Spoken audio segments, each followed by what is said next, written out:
Verse 19, for behold, are we not all beggars? Do we not all depend upon the same being, even God, for all the substance which we have? Brothers and sisters, whenever the scriptures use words like all or none or always or never or any, it's usually intentional, I would think. It's a pretty powerful opportunity to mark those. You'll notice what percentage of us are beggars. That's all. That's 100%. Do we not all depend upon that same being, even God, for all of our substance which we have, for both food and raiment and for gold and for silver and for all riches which we have of every kind? I have a question for you. When's the last time that you were able to go into some task, some responsibility, something that you were doing, and you could actually pause and think about it for a minute and say, looking upward, hey, I got this one. I'm good. I don't need any help from you on this one. I'll check in with you when I'm done, but I got this one under control. Chances are you've never done that. And if you've done that, you've added to your most embarrassing experiences list. Because the fact is, there is nothing that little old Tyler Griffin ever does, or that Taylor Halverson, or that any of you ever do, that is completely in isolation from God's power, His mercy, His goodness, His grace, His merits. King Benjamin really, really hits this hard.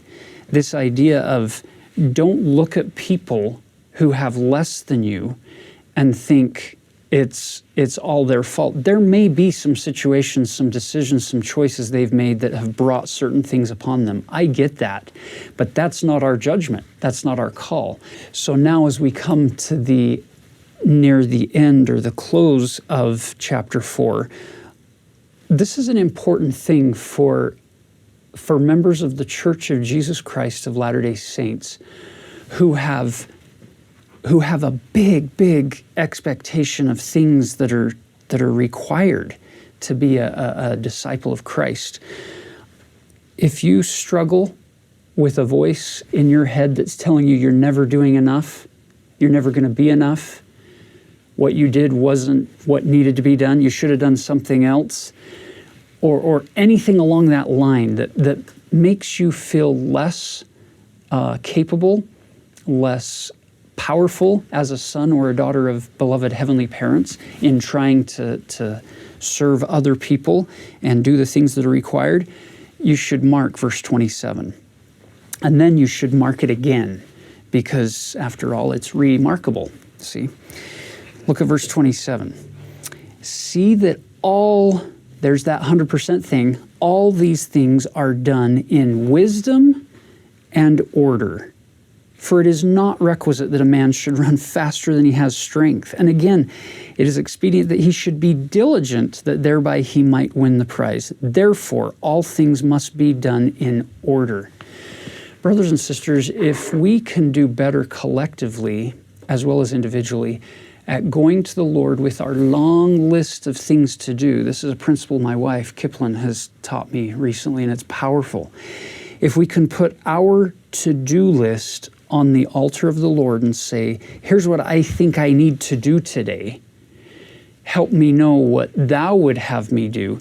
Then that to-do list, when it's offered to the Lord, can be shaped and molded and readjusted and adapted and edited to become His will-do list, which these are the things I will do. Not just the things that I need to do, but the things I will do.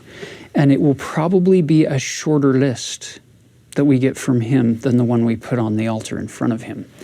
It will probably involve relationships. It will probably involve people who need us.